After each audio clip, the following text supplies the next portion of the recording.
5 dangerous assumptions you should never make in your relationships. In our interpersonal interactions, we all have assumptions.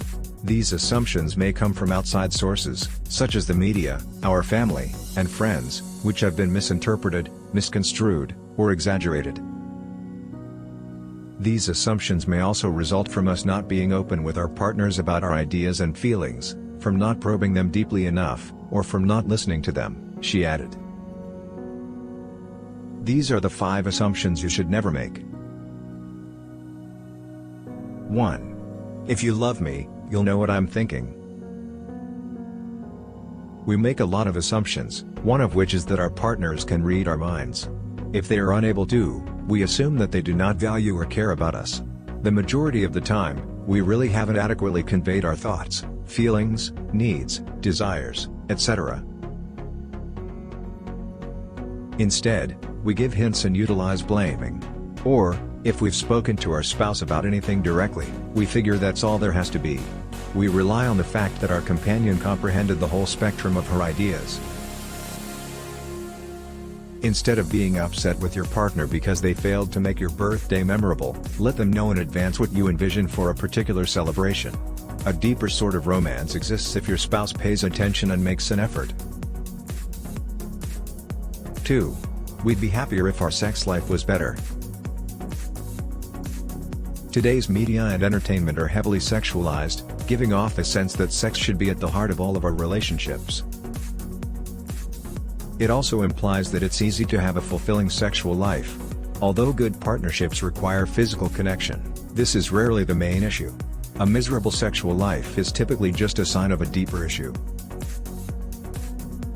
A lack of emotional attachment or trust may be the root of this bigger issue. There are still deeper ramifications even when there is a health problem, an addiction, or a lack of sex education. Placing blame on your sex life just breeds isolation and hurt while increasing pressure on sex. If you believe that sex is your sole problem, discuss this and look at other problems that go beyond the bedroom. 3. If you just do X or Y, everything would work out. When we're more concerned with proving that we are right and easing our own suffering, we tend to assume things like this. Of all, it's much simpler to point the finger than to go within and consider our role. Couples are stuck due to this assumptions.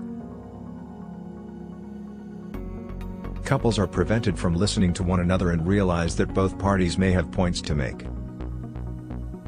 If you want to improve your relationship, you don't have to agree with it or give up your own viewpoint, but you do need to provide room for validation and compromise. 4. You should put me first. There is an implicit expectation that our companion will make us happy when we make this assumption. We think of love as what our partner gives up for us. While it's crucial to give couples top attention, she asserted that it's difficult and unreasonable to always put one person before the other. Occasionally, our spouse's needs may be temporarily outweighed by those of our children, and other times, we may need to prioritize our needs in order to refuel and still have anything left to contribute to anybody else. The secret is to think of your union as a partnership.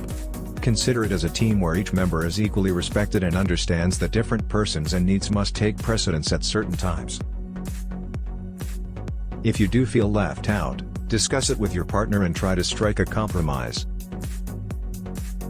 5. We should be able to figure this out already. Many couples believe that they are the only ones with perfect relationships.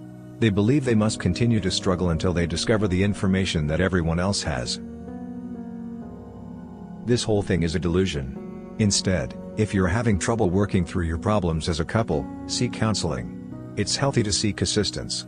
Relationships can be difficult. It takes effort to make them function.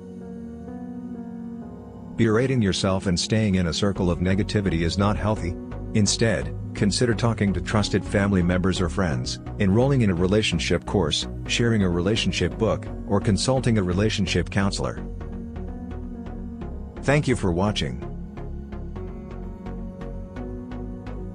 Kindly don't forget to subscribe and hit the notification bell so you can be notified every time I upload a new video.